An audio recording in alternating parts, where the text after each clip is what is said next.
mets les pieds où je veux, Little John. Et c'est souvent dans la gueule.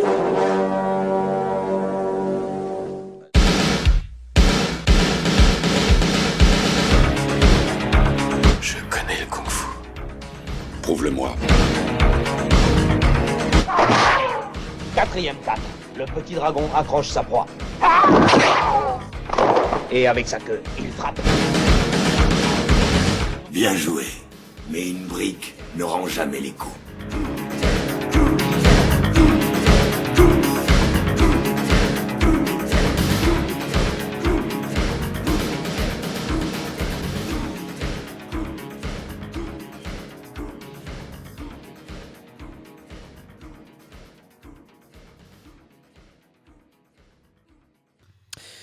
Bonjour à toutes et à tous et bienvenue dans le 43e épisode de Haki dans ton podcast, le podcast qui met les pieds où il veut et c'est souvent dans les oreilles. Et comme à l'accoutumée, mon pote Seb m'accompagnera tout au long de cet épisode. Alors déjà, comment vas-tu mon cher Seb ? Et salut mon petit Jazz, écoute, ça va très très bien, très content d'être de retour pour un nouvel épisode avec toi mon cher Jazz, donc c'est cool, ouais, surtout qu'on va parler d'un film qui va un petit peu diviser, et puis je pense qu'à mon avis les gens vont venir dans nos DM pour nous insulter. Oui, je pense, donc avant de commencer cet épisode qui va tous vous chier-coup, nous allons répéter le concept, et oui, coucher. Alors attends, celui-là je l'ai pas, je te coupe, nous quoi ? Bah, chier-coup, coucher. Référence. Mais oui, je croyais que tu oui. étais en train de nous sortir un terme japonais. Je me dis alors sheku, je connais le seppuku, mais alors le sheku, je connaissais pas. Non, c'est du verlan. C'est du Verland de la cité des Ouais. années 2000, ouais. C'est D'accord, ça, je l'ai. tout à fait. C'est bon. Donc on a choisi un film d'arts martiaux dans lequel on va revenir sur une scène qui est pour nous emblématique et qui à elle seule mérite qu'on s'intéresse au film. Bien évidemment, au préalable, on parlera du film, de l'art martial pratiqué par le comédien ou la comédienne, du casting, des anecdotes et on vous donnera notre avis. Bon, mon cher Seb, donc c'est l'épisode Nanar, c'est le 43e épisode. Mais nous n'allons pas dévoiler notre avis tout de suite. Non, pas trop vite, pas trop vite. Voilà, mais nous allons vous parler de Samouraï de Giordano Giardellini. Et tout de suite, la bande-annonce.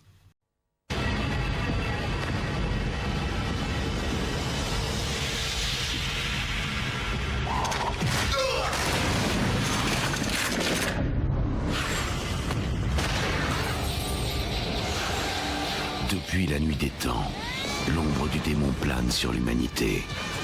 C'est une vraie bombe de chez Bombast, Noix. Japonaise, pas chinoise. Sans déconner. Aujourd'hui, c'est elle qui lui redonnera la vie.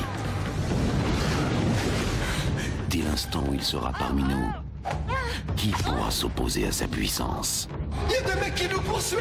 Qu'est-ce que t'as encore fait, toi? Mais vas-y, j'ai rien fait, moi. C'est eux. Non mais c'est quoi ces guignols?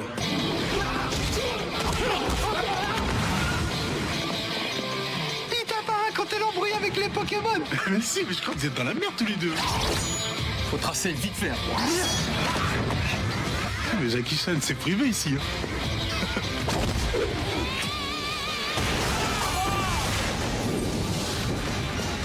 Faites pas ça, monsieur.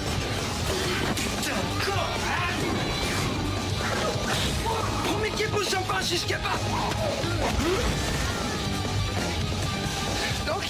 Ok, viens. Allez.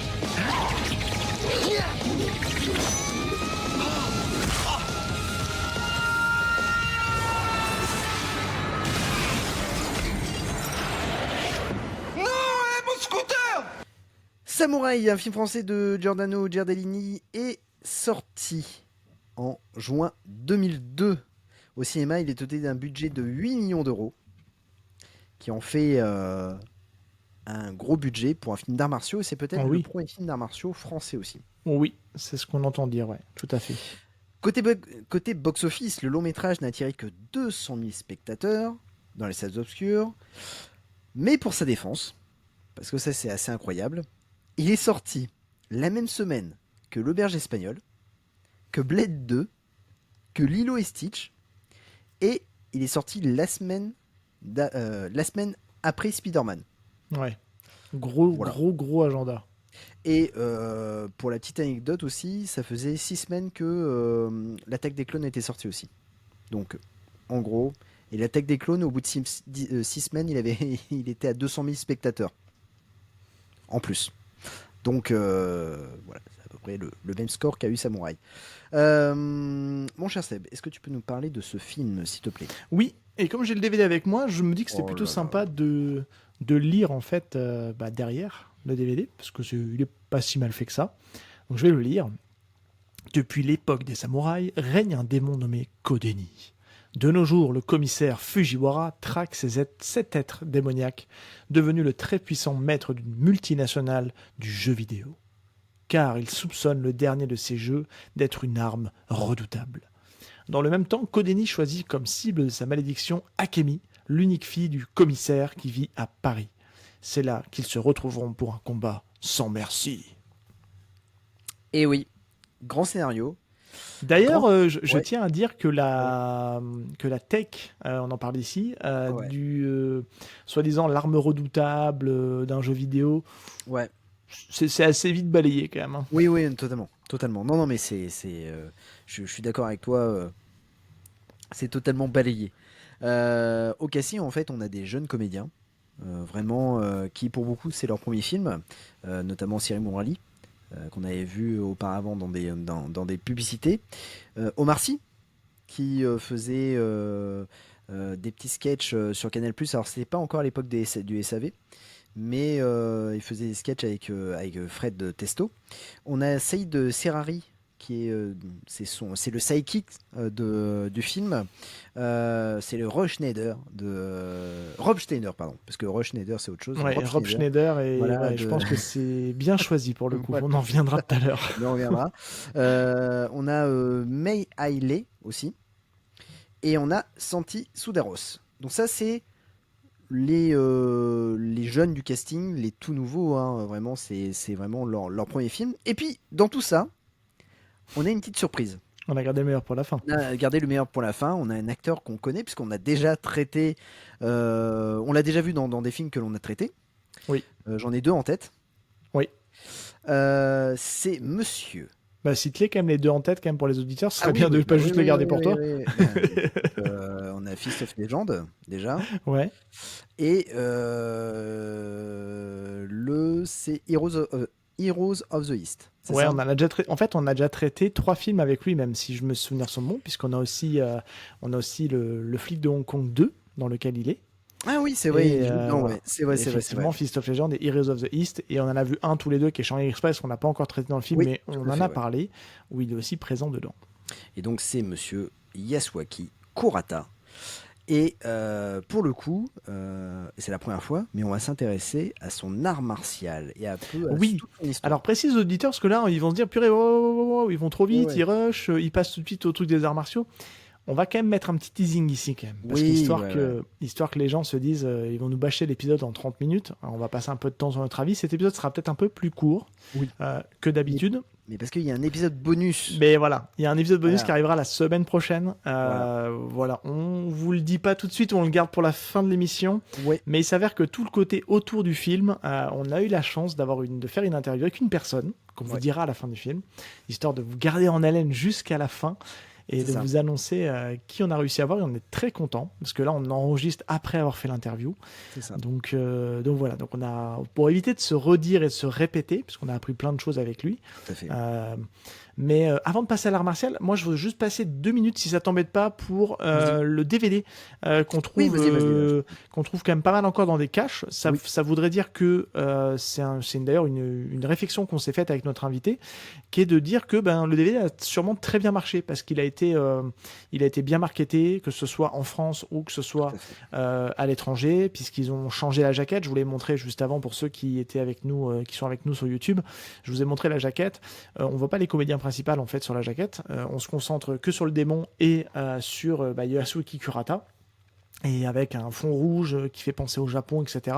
Donc on voit pas les autres personnages. Donc jaquette un petit peu, voilà, pas mensongère, mais qui un peu trompeuse, même si ce sont des personnages du film, mais qui a pour but d'être un peu plus vendeuse parce que pour faire passer ça comme un film peut-être plus pas si français que ça, tu vois, pour pas freiner les gens. j'en parle rapidement aussi dans l'interview. Oui. Il y a deux jaquettes, hein. Il y a la jaquette VHS où c'était l'affiche du film. Ouais, que vous Donc, verrez avec, ici si vous voilà, êtes sur c'est YouTube, ça. évidemment. Et puis, il y a eu la sortie DVD avec le méchant, hein, Santi, et Monsieur Yasuaki Kurata.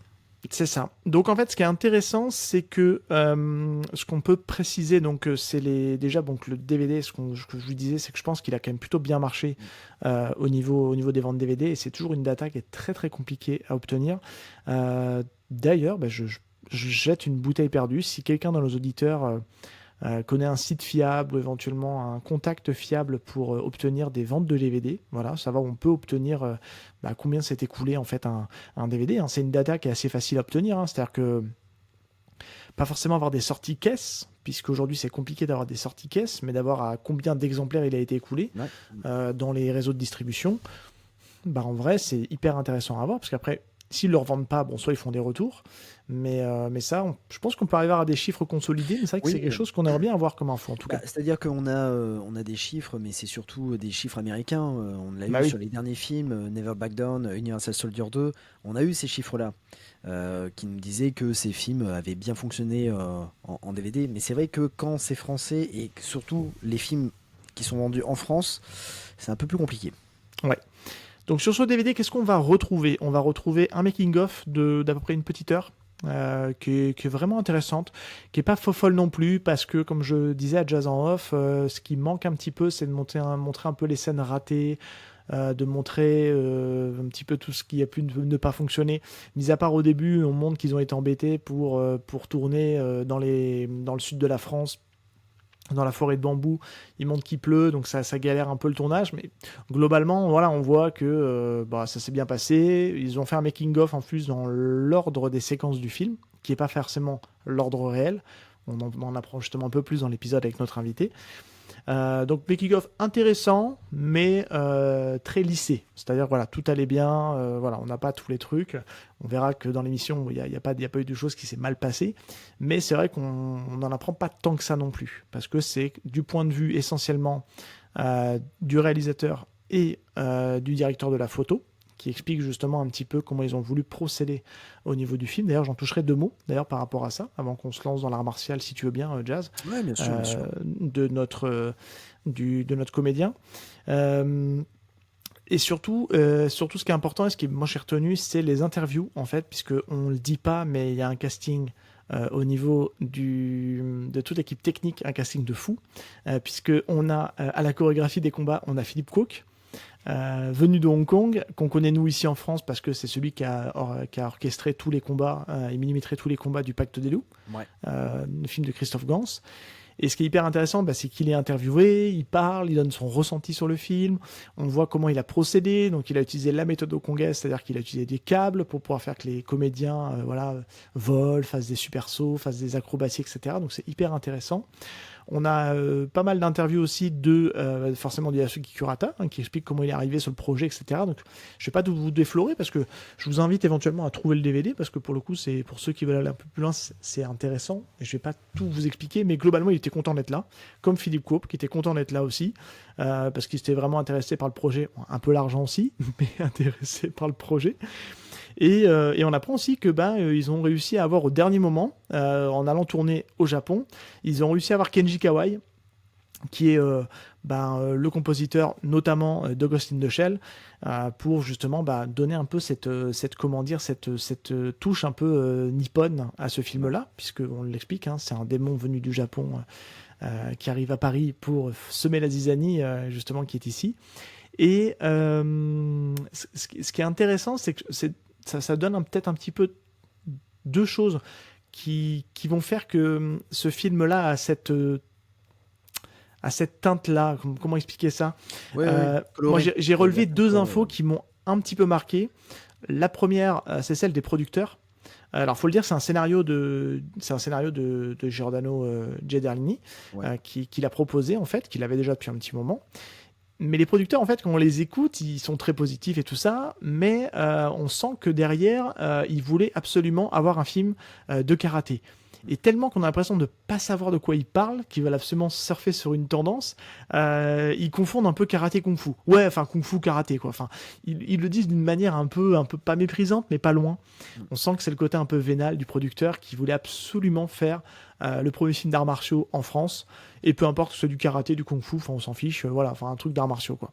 Donc ils le disent pas méchamment, mais ça dissonne un peu, tu vois, ça sonne pas super bien. Ouais. Et ils le disent avec le sourire, avec la bienveillance et tout ce qu'on veut, parce que ça reste un making-of qui est censé vanter le film. Mais si tu lis un petit peu entre les lignes, tu te dis ouais, ok, bon, Ouais, ils savent pas de quoi ils parlent, quoi. ouais, c'est ça. Ils veulent juste surfer sur une tendance en se disant ouais, c'est cool.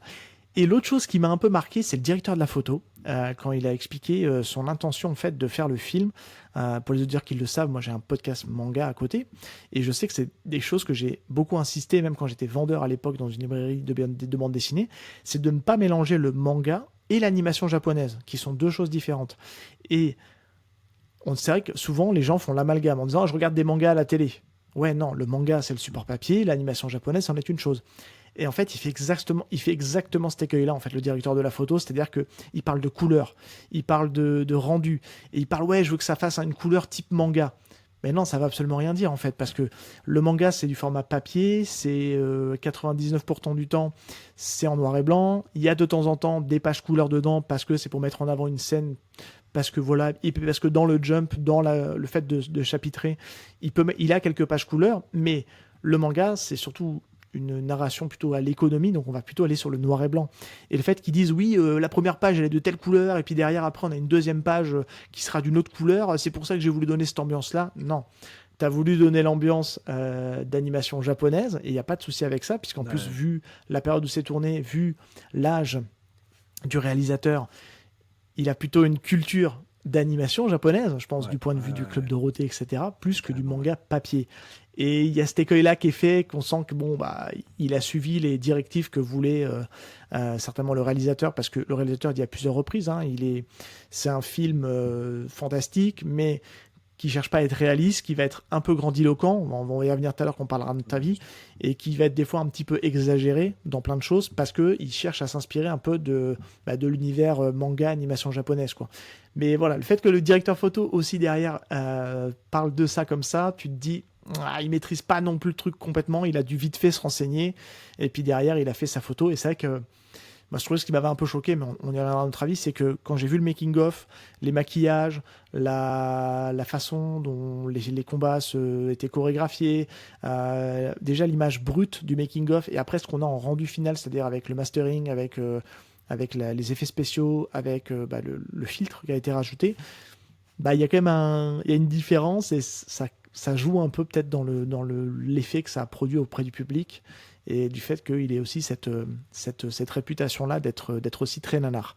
Donc voilà, je tenais à apporter deux, trois petites choses. Parce que moi, pour le coup, j'ai pas vu le making of, donc c'est plutôt intéressant ce que tu racontes. Après, c'est vrai qu'on avait eu le making of lors de l'interview, mais c'est vrai que c'est intéressant ce que tu racontes. Oui, ça c'est des choses que je vous rajoute qui n'ont pas été dites Non. dans l'interview, parce que voilà, c'est quelque chose que je vous rajoute, et je vous ai fait un digest contenu, c'est-à-dire que je vous ai résumé le truc pour que ça soit pas, je vous ai pas fait l'heure que j'ai vue, je passe les détails sur les interviews des réalisateurs, interview de l'acteur et du chorégraphe de combat, ça vous irez le voir, mais globalement ils étaient contents d'être là. Oui, non, mais c'est pour ça, c'est intéressant ce que tu dis, parce que c'est vrai que là, dans ce making-of, on a la conception du film, on a les points de vue des producteurs, mais aussi du directeur photo et puis du réalisateur, donc c'est plutôt intéressant. Il faut dire aussi que à la base de chez Base, Samouraï, alors moi je te parle de côté bordelais, quand le film est sorti, c'était un peu un événement. C'était un événement parce que, comme je le disais, il y avait les affiches de films dans les magazines de McDonald's. Il y avait puis l'argument de vente, c'était Pascal Gentil. Donc pour le coup, il y avait et puis il faut dire aussi que le film coûtait 8 millions d'euros. Donc il fallait l'écouler. Mais et donc pour le coup, on dévoilera pas ce qui se passe dans l'interview, mais c'est beaucoup plus complexe que ça. Ouais, et, complètement. voilà, complètement. c'est ça. Pour terminer très rapidement sur Vas-y. le DVD, donc Making of, il y a le court-métrage, le premier court-métrage donc du réalisateur où on retrouvait déjà le personnage de Saïd. Ouais. Il y a un clip, bande-annonce, et ce qui est plutôt sympa, c'est qu'il y a, c'est pas indiqué, mais il y a le storyboard en fait. Donc ça permet de voir un petit peu sur quoi Ah, ils ont c'est travaillé. cool, ça, c'est bien. Plutôt intéressant de voir le C'est un storyboard. super, enfin, pour le coup, c'est un super DVD puisqu'on a la Ouais. bande originale du film. Il y a pas mal de choses, quoi. C'est Oui, oui. vraiment, ouais, ils se sont pas foutus de notre gueule, quoi. Et malheureusement, j'ai pas vérifié. Alors si, j'ai vérifié, pardon, parce que je suis en train de regarder dans les bonus. Il y a 2 VF, il faut savoir. Il y a la VF basique, c'est-à-dire qu'ils se sont pas embêtés. Ils ont mis tout en doublage français, que ce soit les Japonais, que ce soit les Français, tout le monde parle français. On s'embête pas. Voilà. Et il y a une autre version où vous avez une partie VF et une partie japonais. Une partie japonaise, pardon. Et je vous invite honnêtement, à pas tout regarder en VF, regardez, enfin pour le côté un peu folklore, parce que pour le coup, toute la partie japonaise, elle est extrêmement cool. Et c'est quand même plus sympa de la voir avec les voix japonaises, parce que je trouve que c'est plus immersif et ça enlève un petit peu du côté nanar du film, très honnêtement. Bah écoute, je te laisse. Je suis en monologue en fait là. Non, mais je suis tu fais un désolé. monologue, hein, mais je te laisse la main sur le comédien. Du coup, Ouais, je vais faire très rapide sur Yasuki Kurata parce qu'on a déjà été amené à en parler et reparler. Juste un petit rappel, c'est peut-être avec Philippe Cook qui a la chorégraphie des combats. Il y a aussi pas mal de gens dans l'équipe de cascade qui sont comment dire, des cracks des arts martiaux. Mais là, je parle au niveau du casting des comédiens. Voilà, je mets des petites balises pour justement pas vexer l'équipe qui est derrière, parce qu'il y a des cascadeurs qui étaient très très entre guillemets des cracks des arts martiaux aussi, Pascal Gentil aussi, champion de taekwondo, etc. Mais là, voilà, en termes de comédien pur et dur qui a du temps de jeu, Yasuki Kurata, c'est un peu le vétéran au niveau des arts martiaux, parce que c'est quelqu'un qui vient du karaté, qui est haut gradé du karaté, mais qui a touché un peu à tout, qui a fait du judo, qui a fait de l'aïkido. On le voit d'ailleurs dans Jet Li, hein, avec le film de Jet Li, le Fist of Legend, il est plutôt orienté sur le judo, avec des prises, avec des clés, et c'est quelqu'un qui fait ses propres cascades.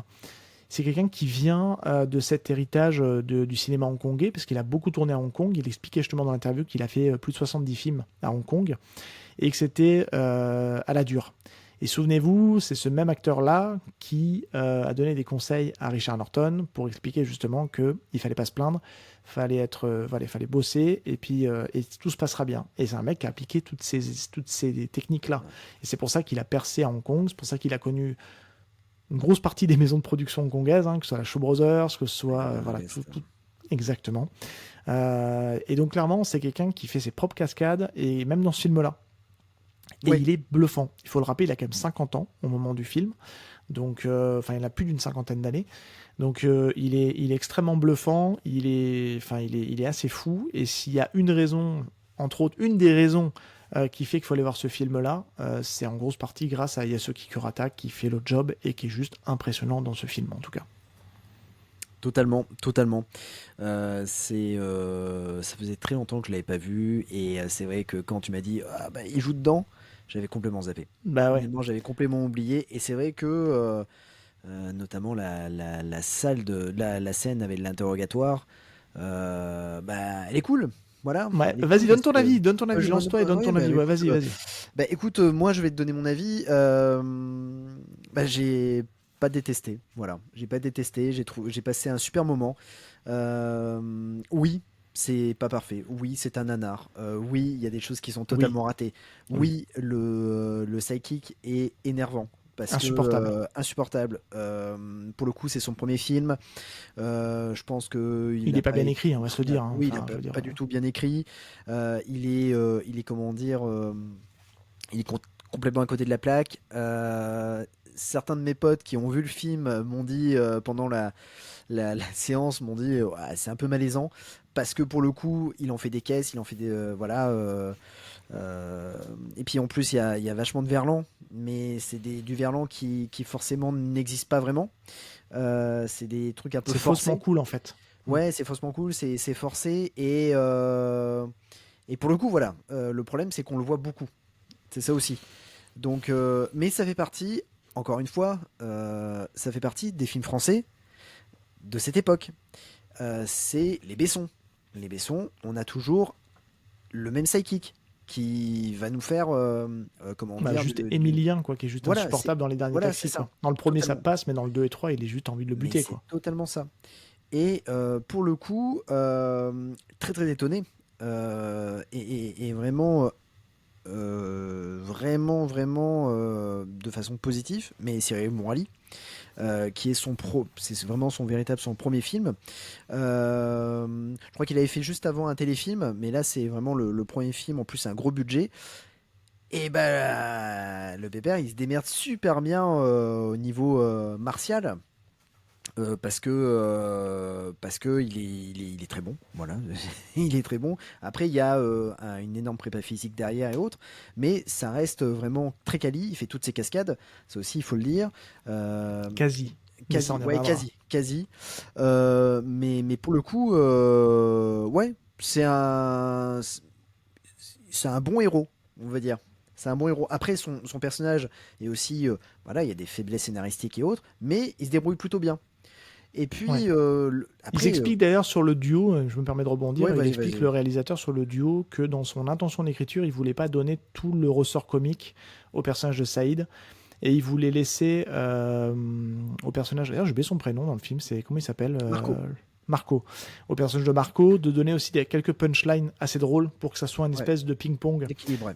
Sauf que lui, pour le coup, il est dans la mesure. Lui, Saïd est Ouais. pour le coup ultra agaçant, quoi. Mais après, c'est vrai que le film, bah, ça fait partie il est ancré dans son temps avec la PlayStation 2. Voilà, c'est un jeu vidéo. Il y a comment dire, enfin, du moins, c'est un jeu vidéo. Il traite d'un jeu vidéo. Ouais, Dans le si film, tu le hein, replaces dans les années ouais. 2000, le jeu est pas C'est- si moche, hein. Il est pas si moche. Il y a des choses, oui, qui sont loupées, mais il y a des scènes de baston. Mais alors là, incroyable. Enfin, je veux dire, c'est que on a vu largement pire. Parce que là, Ouais. je pense. Don Wilson, Non, mais oui. si tu nous regardes. Ouais. Non, mais ce que je veux dire, c'est que je pense qu'il y a des personnes qui ont vu Samouraï à l'époque et ils vont nous tomber dessus en disant ah, mais les gars, franchement. craquez, vous abusez. C'est pas ça, vous craquez, c'est pas possible. Mais en fait, le truc, c'est qu'on a vu tellement de mauvais films. Vraiment, on a vu pire.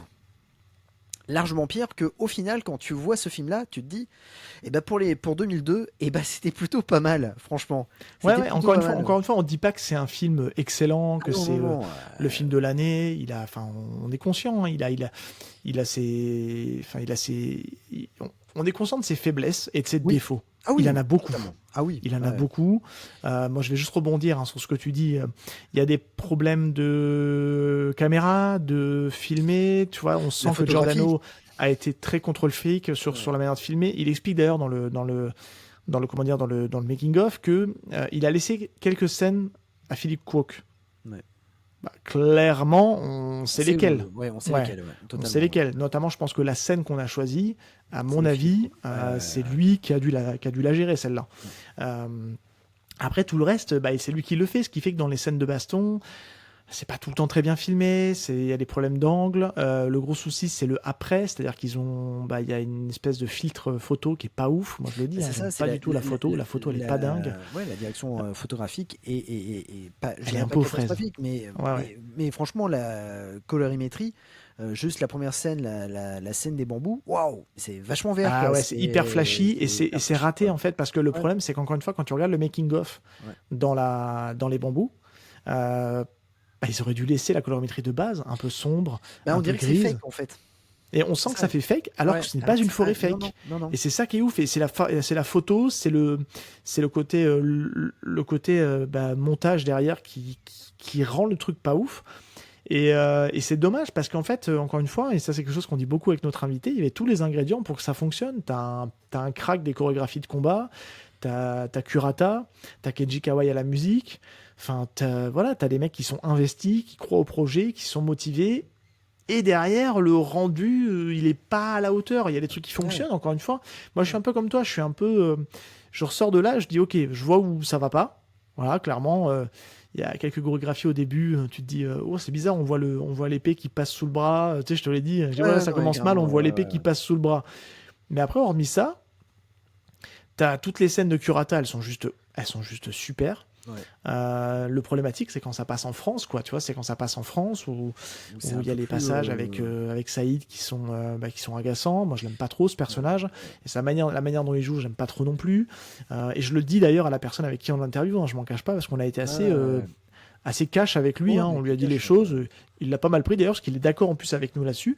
Mais je peux pas m'empêcher de trouver quand même ce film sympathique, d'apprécier beaucoup de choses dans ce film-là. Encore une fois, les combats, la scène du gymnase, j'en gardais un souvenir plutôt mi-figue mi-raisin. Le fait de la revoir, il y a des trucs qui fonctionnent. En fait, tout fonctionne pas, mais il y a des mecs, ils savent bien se battre, quoi. Et des fois, c'est des mecs en arrière-plan que tu vois 2 secondes. Et je dis, mais reste un peu plus longtemps là-dessus. Il se bat bien, lui, il donne des bons coups de pied. Et franchement, c'est super. Mais je trouve que c'est celle-là qui, des fois, je trouve, encore une fois, quand j'ai vu le making-of et que je vois le rendu, je me dis, purée, ils ont un peu trop cuté, quoi. Tu vois, il y a des trucs qui n'avaient pas forcément besoin de l'autant cuté. Ou tu plaçais la caméra à un endroit différent. La scène, elle avait un autre rendu. Et cette scène-là, elle marche bien. Mais je trouve qu'ils n'ont pas su exploiter le talent de Pascal Gentil. Ils n'ont pas su le filmer comme il fallait, tu vois, parce que ça donne une impression on a l'impression que c'est un canard qui se bat, quoi, et qui donne des coups de pied un peu bizarres, quoi. Et ça fait un peu vraiment étonnant. Et pour autant, il y a des vrais trucs intéressants dedans. Il y a Manu Lanzi dedans, dans cette scène-là. Et apparemment, Manu Lanzi a fait énormément de cascades sur le film. Il a été tout le long du film, Manu Lanzi. On lui donne une scène où on le voit vraiment frontalement à l'écran. Il est sur le ring, de mémoire, je crois. Et Manu Lanzi, on le connaît parce qu'aujourd'hui c'est quelqu'un qui a une grosse réputation dans le monde de la cascade. Et puis ce film-là, encore une fois, pour rebondir, je vais pas te paraphraser, moi je trouve qu'il y a des trucs très sympathiques et vraiment des trucs vraiment très agréables à regarder.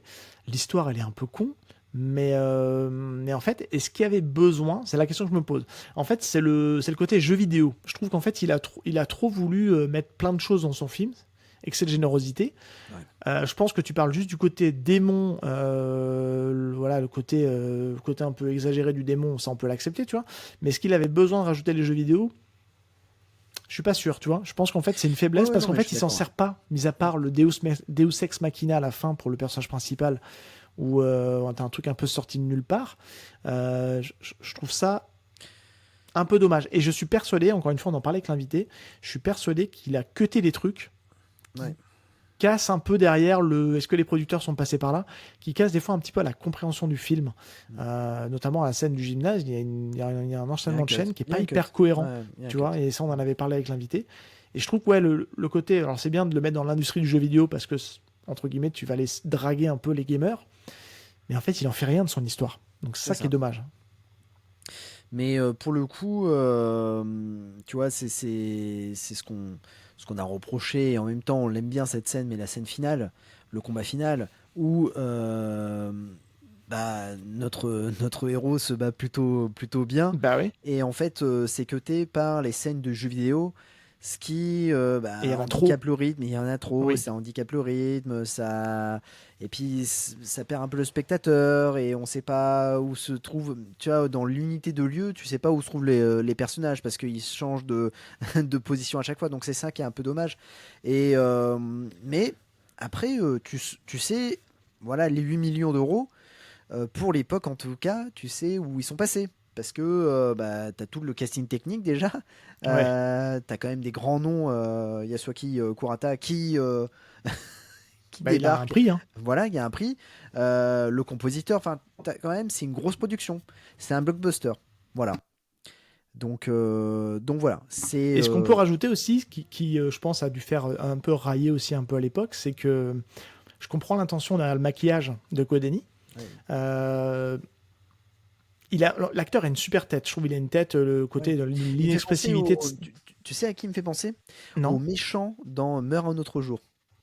Oui, exactement. Ouais. Et c'est vrai que sa tête, elle est assez, il a une tête assez flippante. Mais je trouve que d'avoir rajouté la petite araignée sur la tête, là, c'est too much. Tu vois? Alors, qu'est-ce qui est too much? L'araignée ou le slip? Ah ouais, puis le slip aussi, ça faut qu'on en parle aussi, ça c'est Parce que le mec, il sort de son, il accouche, la meuf elle accouche, le gamin sort en slip, quoi. Oh oui, et il fait l'amour en slip. Je pense que c'était une ref à Don Wilson, je suis sûr. Je pense que Ils ont vu Don Wilson, ils se sont dit, bah, allez. il faut lui faire une ref. Non, mais après, ça, j'ai envie de dire, je pense qu'à mon avis, dans ce truc-là, ils ont voulu rendre un peu le côté un peu côté manga, animation japonaise. Ouais, Tu vois, ils se non, sont mais dit, c'est ouais, il sûr, faut ouais. faire un truc comme ça. Ils ont voulu aller dans l'exagération, je pense, avec le côté de l'araignée sur la tête. Encore une fois, pour avoir vu le maquillage en making-of, ça passe quand tu regardes pas trop l'araignée sur la tête. Mais après, avec la photo et tout ça, du coup, bah, ça perd un peu en. Dommage. Ouais, ça passe moins. Est-ce que tu as des choses à ajouter sur ton avis? Non, je pense qu'on a à peu près tout dit. Je pense qu'on n'a rien oublié. On peut juste rajouter que l'actrice qui joue la fille du commissaire Fujiwara, bah, je la trouve très bien dans ce film. Oui, Que totalement. ce soit au niveau martial, que ce soit au niveau... voilà, on va en apprendre un peu plus sur le passif martial des comédiens. Ça, c'est hyper intéressant, parce qu'encore une fois, si on répond pas à toutes les questions, c'est que on les a posées à notre invité, qui va nous en parler. Mais c'est vrai qu'elle est bien, l'actrice. Franchement, je la trouve intéressante. Elle a un jeu d'acteur, son jeu d'actrice, il est assez subtil quand il faut aller dans l'émotion, tout ça, etc. Non, franchement, on voit que des fois, ils sont pas tout le temps parfaits dans leur jeu, parce que c'est un premier rôle. Et après, on sait pas comment est-ce que le réalisateur comment dire, les guider, en fait, dans ça. Mais pour le coup, franchement, voilà, ça marche plutôt bien à ce niveau-là. Bon, bah écoute, est-ce que tu es prêt? Ben oui, je suis prêt. Et bah passons à la scène que l'on a choisie. Voilà. Alors, jour, je tiens à dire. Un jour, pour les auditeurs, tu feras un high kick ou pas Ah bah écoute, si j'enregistre de bouche, je pourrais faire un high kick. Ah ouais, j'aimerais bien voir ça. J'en faisais à une époque, C'est vrai des high kicks. Ouais, j'en faisais. Ouais, Des high kicks circulaires ou des high kicks frontons? Fronton. Ah oui. Ah ouais. Je veux voir, c'est un high kick circulaire, quoi. Ah, toi, tu veux voir un. Ah oui, d'accord, ok. Ouais. Mais je tiens à dire une chose. Oui. C'est qu'il y a un de nos auditeurs qui a dit sur Blue Sky que le IA était bien. Voilà. Ah, important. Voilà. Tu lui as promis quelque chose, c'est ça, non? Pas du tout, je l'ai remercié. Voilà. Donc, si tu nous écoutes. Encore un qui fait de la lèche. Hein. Ah, d'accord. Pas du tout. C'est un IA de qualité, c'est tout. On dit un Kiai normalement, mais c'est pas grave. Mais... Oh, mais ça va. Je fais une référence à Ninja Kid. Ok. Voilà. Bon, alors, on va parler d'une scène qui est un peu particulière parce qu'en fait, c'est une scène qui démarre comme un taxi.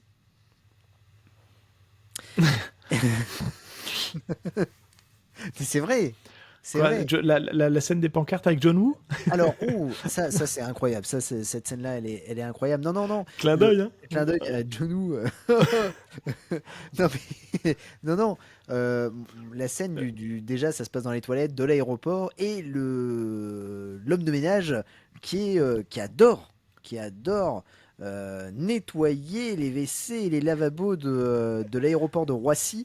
Et je n'ai jamais vu, honnêtement. C'est Roissy. Du coup, tu confirmes? C'est Ah Roissy. ouais, d'accord. Okay. Et je n'ai jamais vu l'aéroport de Roissy aussi propre au niveau des WC. C'est vrai. Là, franchement, je ne sais pas où il est parti le gars. Vraie question véridique. Est-ce qu'on est d'accord qu'on peut aller à Tokyo de Roissy? Parce que pour moi, on parle de Charles de Gaulle pour aller à Roissy. Enfin, pour aller à Tokyo. Est-ce que c'est vrai, ça? Est-ce qu'on peut vraiment partir de Roissy pour aller au Tokyo? C'est Roissy-Charles de Gaulle, du coup. Ah, purée, pardon, je suis nul, pardon. Oh là là, je pensais à... C'est quoi l'autre aéroport? Orly, purée, mais il est nul. Jetez-moi des pierres. Non, Roissy, Charles de Gaulle. Mais par contre, les toilettes sont super propres. Ouais. Et de deux, il n'y a personne. Ah oui. Ouais, bon, on l'a vu, l'aéroport s'est vidé. Voilà, honnêtement... c'est vrai qu'il n'y a jamais d'affluence dans les aéroports. À un moment donné, les aéroports sont vides. C'est vrai. Voilà, c'est ça. Surtout à Roissy, il n'y a jamais personne. Ça grouille, il y a plein de monde tout le temps, quoi. C'est un truc de fou, quoi.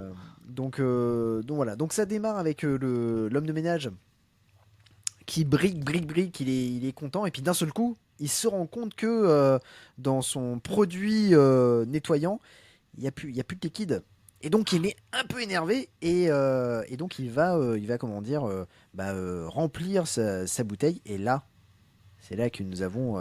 Alors juste avant, il y a Monsieur Yusaki Kurata. Dit Kurata, ça serait plus simple. Kurata, ouais. Qui comment dire récupère. Qui a un petit besoin, qui va faire pipi. Oui, mais entre temps il récupère en fait les matraques des CRS. Oui. Et sans que les CRS s'en rendent compte. C'est important aussi Il est fort. Il est très fort. Et donc il va au WC et c'est là qu'il va rencontrer un des hommes de main du De la démon, secte. de la secte. Ouais. Et là, ça va bastonner sévère. Et elle est ouf, cette scène. Voilà. Enfin, franchement, avec du recul, elle est vraiment dingue. Parce qu'en fait, ça démarre où le mec arrive avec un katana versus Kurata qui, lui, est à main nue. Alors déjà, ce qui est assez fort, c'est que, bon, c'est exagéré, mais c'est voulu.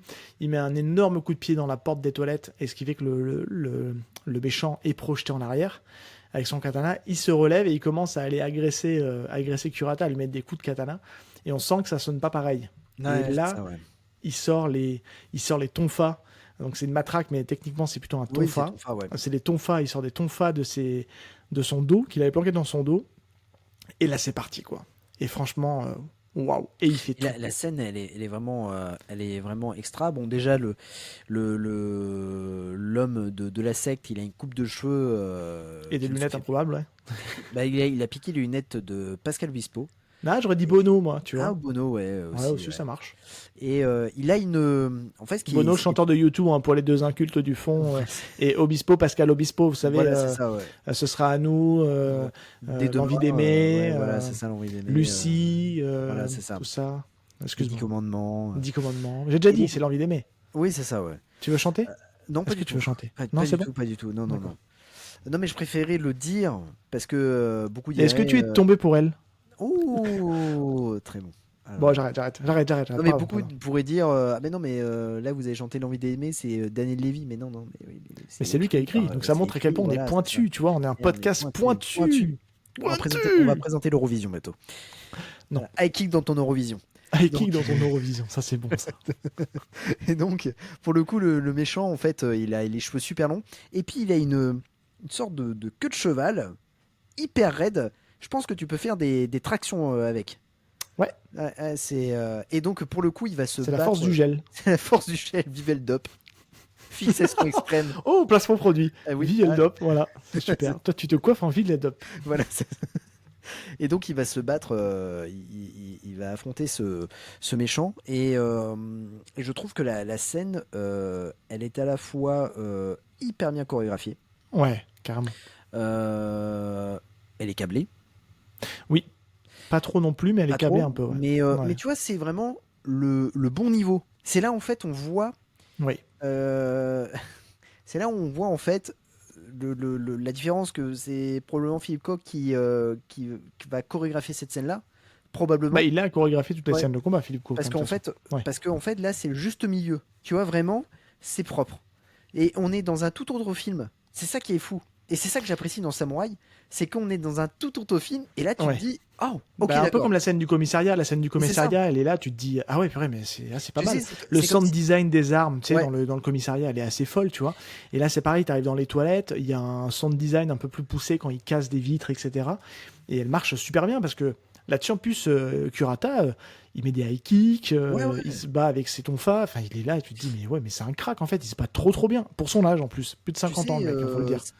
J'avais l'impression là, jusqu'à ce que en fait les deux personnages se rencontrent, donc Marco et l'inspecteur, juste avant qu'ils se rencontrent, ça aurait pu être un 2 en 1. Tu vois, vraiment. Ah bah oui. Ouais, tu vois, totalement. Deux films. En fait, c'est filmé comme ça. T'as la scène du Japon et les scènes de Paris, quoi. Ouais, c'est ça. Et après, bon.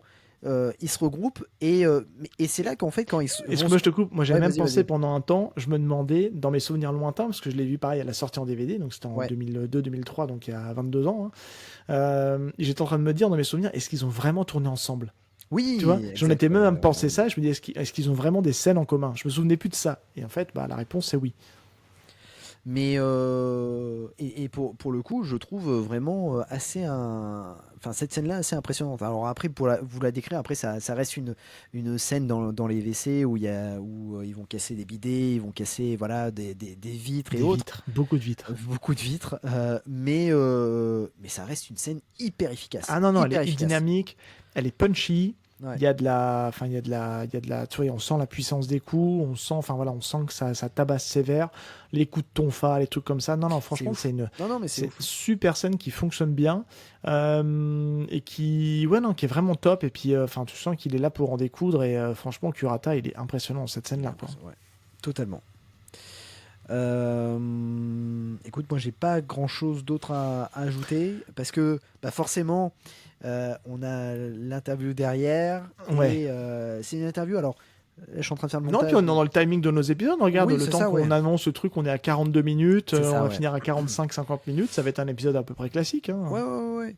Mais voilà, je suis en train de faire le montage. Le montage prend un peu de temps parce qu'on veut vraiment que ça soit Ouais, une belle interview. Ultra quali. Ultra quali pour vous, pour à l'écoute et puis même le visuel et retransmettre aussi le moment en fait qu'on a Ouais. passé parce qu'on a passé un super moment et on La veut bonne vous ambiance, ouais. voilà, la bonne ambiance et vous le retransmettre. Est-ce qu'on dit, mon cher Bah, Seb, qui on oui. interview? Annonce. Alors, en fait, on a eu la chance. Parce qu'en fait, je me rends compte, Ouais. attends, juste un truc, on Ouais, va ouais. laisser durer le suspense. Je me suis rendu compte en fait que quand tu l'as présenté, Ouais. tu as juste dit son prénom. En fait, tu réécouteras quand tu feras le montage. Ah ouais. Tu dis juste son prénom. Non, et... non. En fait, je dis pas le prénom, je dis le prénom et nom. Et le truc, c'est que je me rends compte que j'oublie de te présenter. Donc Ouais, je alors, reviens. alors et ça, après, c'est pas grave, mais Ouais. j'ai quand même la sensation que tu dis juste son prénom. Non, je Et je dis me dis- je dis le prénom et nom. Et en Eh fait, ben, j'ai pas entendu- je me sais pas- fais j'ai pas pas relevé. gaffe parce que je me dis, Ouais. je dis pas ma phrase habituelle, comment vas-tu, Seb, parce que je partais directement sur l'interview. Il y Ouais. a un peu de pression en même temps au Oui, départ. oui, Hein. et C'est puis vrai que. après, non, mais comme en fait, moi j'avais cette impression que tu n'avais pas dit son nom de famille, Ouais. on laisse toujours durer le suspense là. Ouais.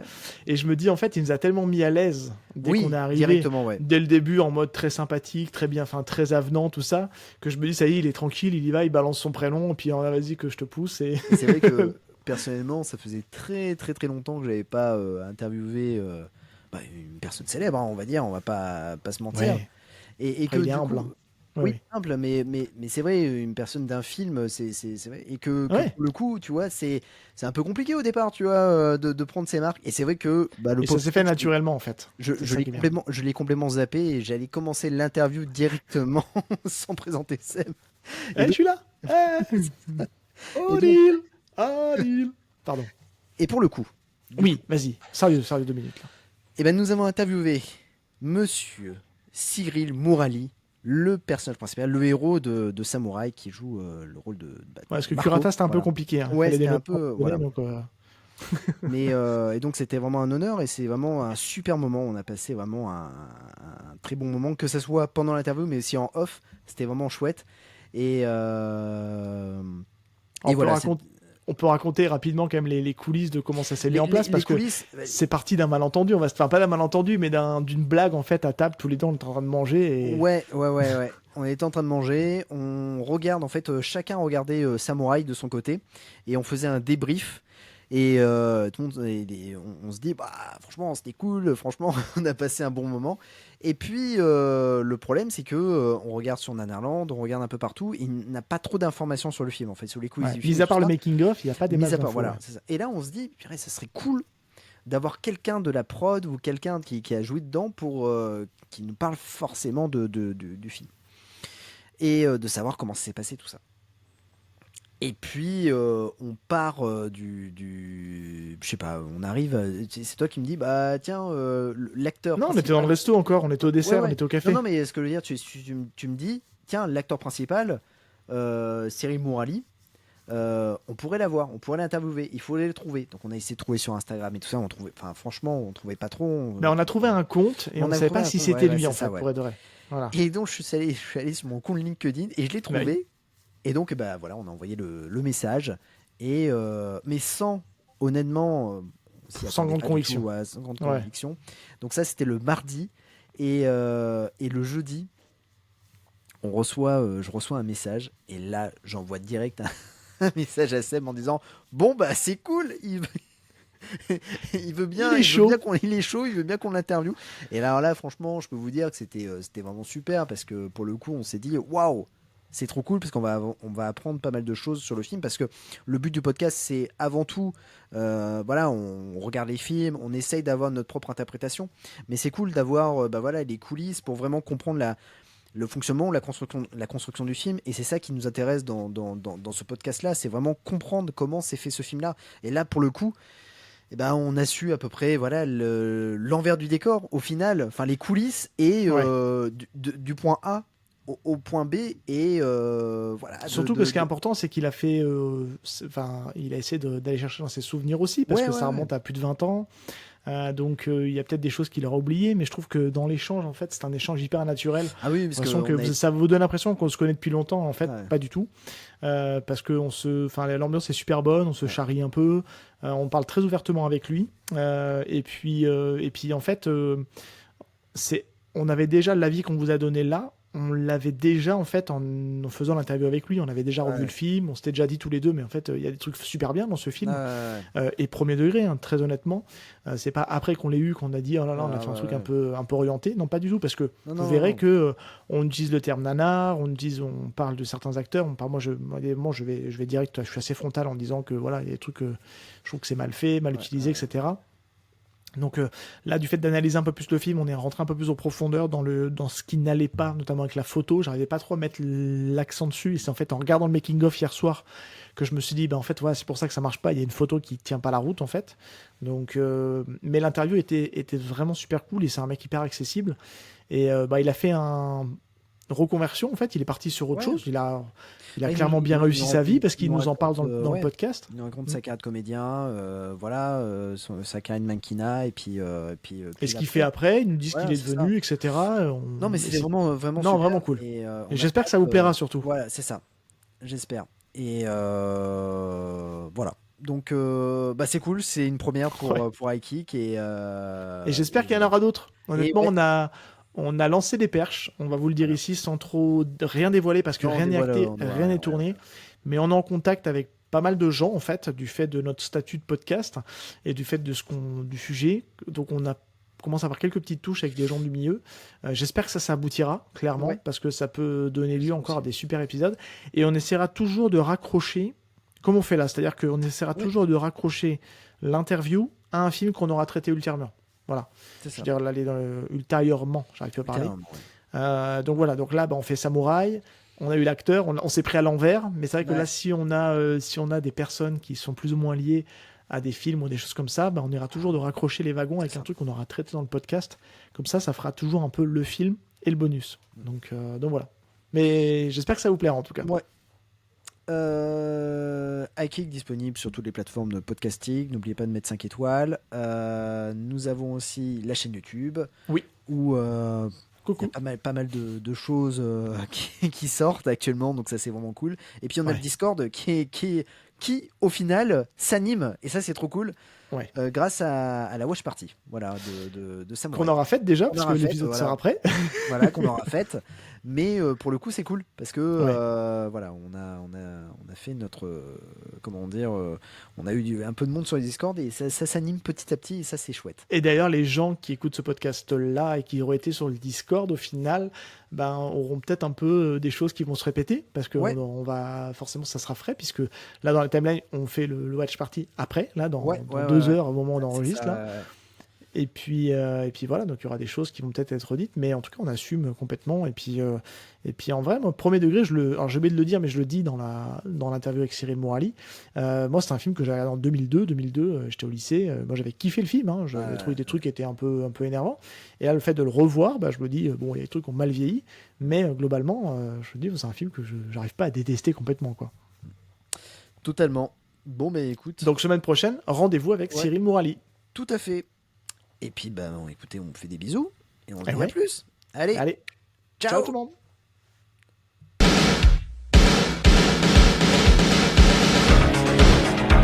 Je connais le kung-fu. Prouve-le-moi. 4e cadre. Le petit dragon accroche sa proie. Et avec sa queue, il frappe. Bien joué. Mais une brique ne rend jamais les coups.